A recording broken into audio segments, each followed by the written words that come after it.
자, 서울 아파트 거래량이 다시 이제 반등한 것으로 이제 나타나다 보니까 지금 많은 분들이 야, 그렇다면 집값 불안정이 다시 또 시작된 거 아니야? 뭐 이제 또 많은 사람들이 사고 팔고 이렇게 하는 거야. 네, 이렇게 지금 보고 계시는데 어떤 상황인지 한번 들여다보면은요. 자, 일단 뭐 서울 아파트 거래량 증가세로 전환했다. 이렇게 결론을 내놓고요. 자, 일단 뭐 7월에 한 1,600건 정도, 한 6월에 가장 많았었죠. 한 15,000건이 넘었으니까 뭐 대단했었죠. 자, 일반적으로 서울 같은 경우에는 아파트 거래량이 이렇게 뭐 정부의 규제책이라든지 이런 게 없이 시장의 상황으로만 돌아간다라면 약 한 12,000건 정도에서 왔다 갔다 하는 게 좀 정상적인 거래다. 이렇게 이제 보여졌을 때 실질적으로 한 7월부터는 거래량이 좀 줄어들었다. 이렇게 볼 수가 있겠죠. 자, 8월 같은 경우에는 뚝 떨어졌습니다. 10,000건 했다가 거의 한 4,900건이 한 5,000건이니까 거의 절반 정도로 완전히 떨어졌었죠. 요때 이제 뭐 그 6.17이라든지 7.10 대책들 뭐 8.4 대책 뭐 대책이 집중적으로 이제 나왔을 때가 지금 뭐 6, 7, 8 요럴 때였죠. 그 시기적으로 우리가 본다라면. 자, 그래서 요때 9월 같은 경우에는 더 많이 떨어졌었죠. 그래서 약 한 3,700건까지 이제 떨어지는 뭐 그래서 거의 서울에서 약 한 12,000건 정도가 정상인데 약 한 3,000건대로 떨어졌으니까 한 3분의 지금 뭐 1 수준 뭐 요렇게 거의 뭐 4분의 1까지 볼 수가 있을까요? 그렇게 엄청나게 지금 떨어져서 지금 현재 상황을 많은 분들이 거래 절벽 상황이다. 뭐 거의 아주 꼭 필요한 거래가 아니면 거래가 안 일어날 정도의 그런 거래 절벽 상황이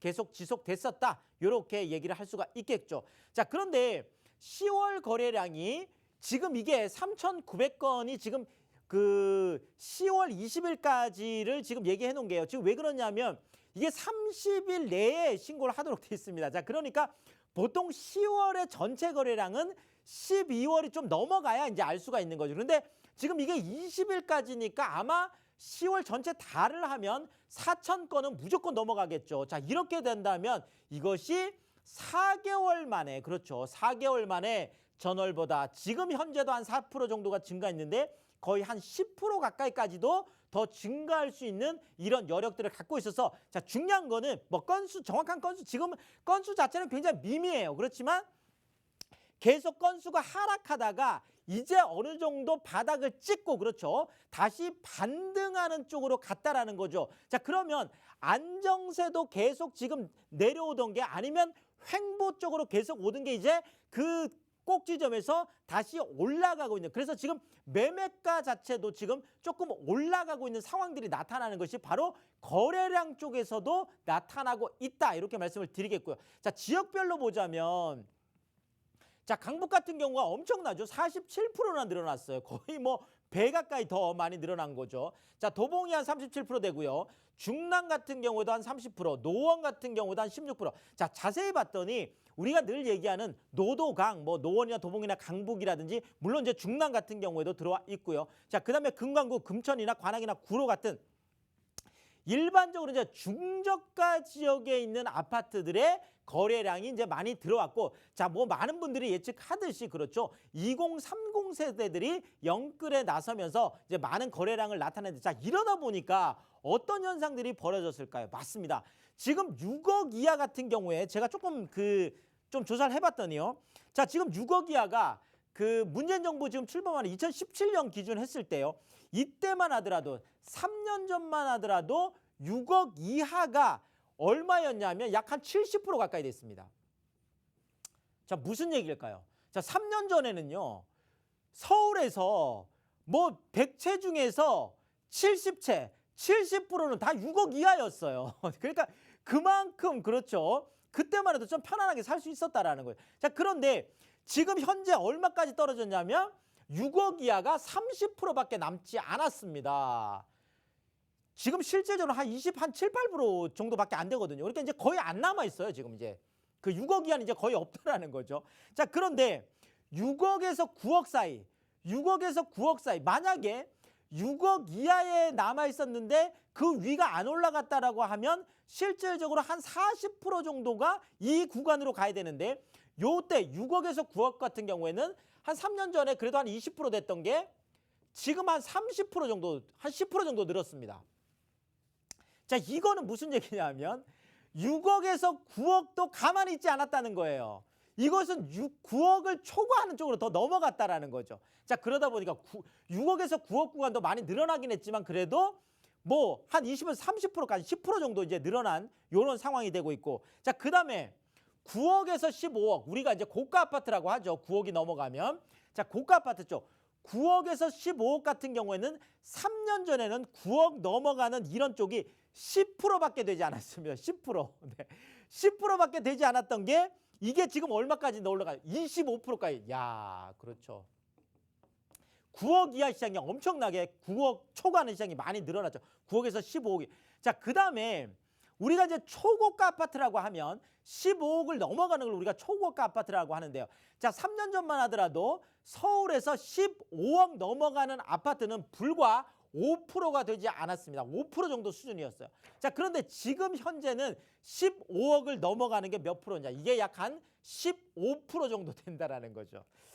자, 그러니까 지금 실질적으로 이 거래량이 지금 이게 늘어나고 뭐 이렇게 하는 것들이 많은 어떤 시장의 가격 변화를 가져왔다라는 게 이렇게 뭐 나타나고 있다. 이렇게 말씀을 드리겠습니다. 자, 결국은 서울의 아파트 거래량이 다시 이제 반등한 원인 이런 거를 조금 한번 짚어보면요. 당연히 이 부분이 되겠죠. 아, 정말 전세 구하기 너무 힘들어요. 요즘 많은 분들이. 그리고 실제 포털 사이트에도 들어가 보면 뭐 한 3,000세대, 4,000세대 되는 아파트에 전세가 진짜 뭐 한 건, 두 건인 경우도 태반이거든요. 아예 없는 경우도 많고.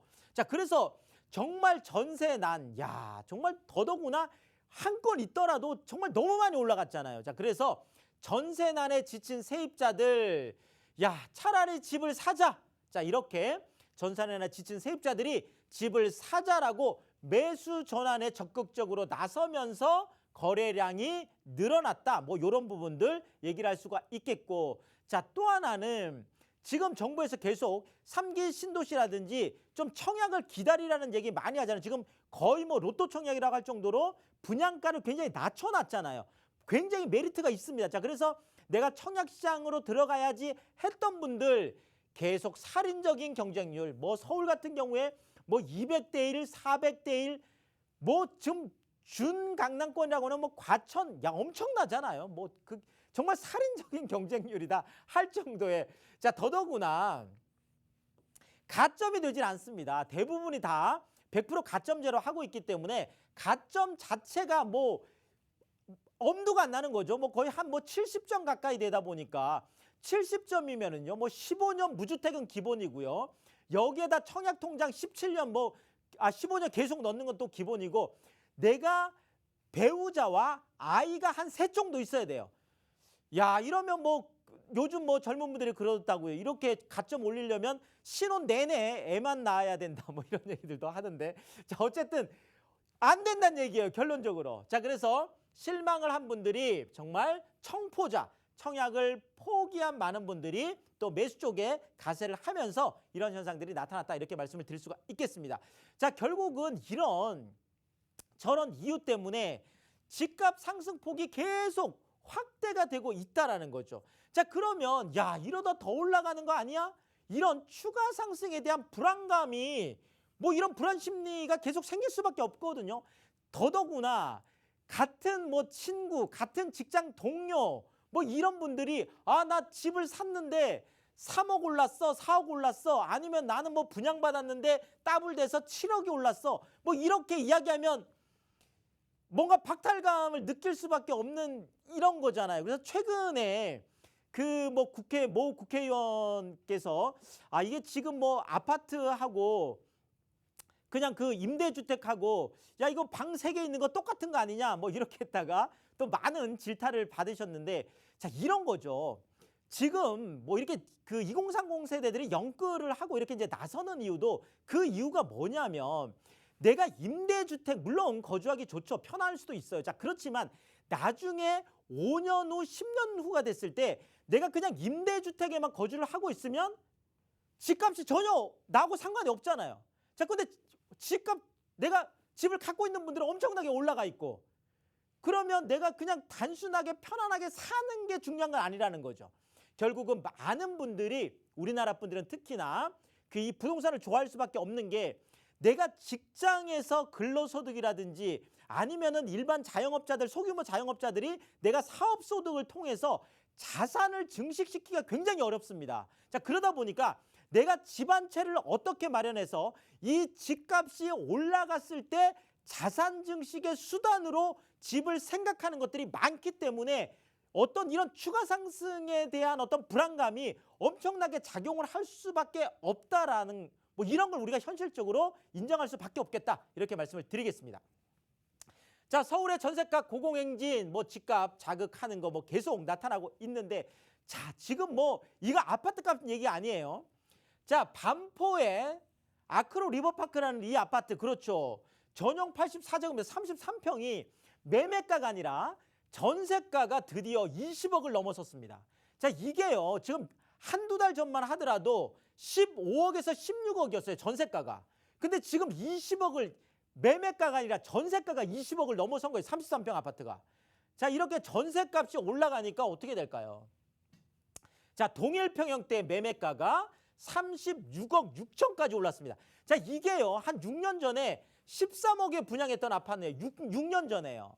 자, 이게 뭐 한 2, 3년 전에 31억까지 가면서 13이 31이 되면서 깜짝 놀랐죠. 34억이 가면서 야, 평당 1억이 넘었다고 했는데 이제 36억 6천까지 갔다라는 거죠. 이 엄청난 이런 그 변화들을 겪을 수밖에, 이런 것들이 결국은 집값을 자극할 수밖에 없는 거라는 거죠. 자, 강북권의 아파트 같은 경우에도 전용 84제곱미터 33평이 지금 전세값이 10억을 지금 넘어서, 우리가 알고 있는 그 마포 레미안 프루지오 같은 경우에도 지금 거의 한 11억 5천, 거의 뭐 11억이 지금 넘어가고 있고요. 지금 신촌 그랑자이 같은 경우도 이미 한 10억을 넘어가서 10억 5천 뭐 이렇게, 지금 강북권에 있는 33평 같은 경우도 10억을 넘어가고 있고, 지금 강남 같은 경우에는 전세가가 20억을 넘어가고 있습니다. 자, 이러다 보면 이런 것들이 당연히 매매가를 밀어 올릴 수밖에 없는 이런 상황들이 계속 나타난다, 이렇게 말씀드리겠습니다. 자, 이러다 보니까 전국의 아파트 값도 8년 반 만에 지금 역대 최고의 지금 상승을 기록하고 있는데요. 자, 한국감정원이라는 곳 가장 보수적으로 보는 곳이죠. 자, 주간 아파트 값 상승률이 0.25% 상승했는데 사상 최고를 기록했고요. 자, 5대 강역시의 아파트 값이 0.48% 오르면서 또 역대 최고치를 보이고 있습니다. 자, 이러다 보니까 김포, 부산, 대구는 그렇죠, 조정 대상 지역으로 묶였습니다. 자, 그리고 천안하고 창원하고 울산 같은 경우에는 이번에 안 묶였지만 더 올라가면 묶겠다, 이렇게 경고장을 받았습니다. 그러니까 전국이 또 들썩들썩하고 있는 상황이다, 이렇게 말씀을 드리겠고요. 자, 결국 뭐 집값 안정이라는 거, 글쎄요, 시간이 갈수록 더 힘들 수밖에 없겠다라는 게, 지금 3기 토지 보상금 50조 지금 연말부터 해서 지금 대기하고 있습니다. 그렇죠. 이 50조가 전부 다 뭐 경기권이나 지금 서울이나 수도권에 다 풀리는 거거든요. 자, 잠재적 위험 요인으로 부상을 하고 있고요. 자, 74주 연속 지금 치솟고 있는 전세값, 그렇죠. 지속적인 집값 상승에 불씨가 될 수밖에 없겠습니다. 자, 여기에서 가점에서 밀려난 2030 세대, 그렇죠. 영끌 조바심 멈추기가 어렵습니다. 자, 이런 상황들 때문에 집값 안정이라는 거, 좀 아직은 뭐 안정이라는 말을 좀 꺼내기가 조금 힘들다, 이렇게 말씀을 드리겠고요.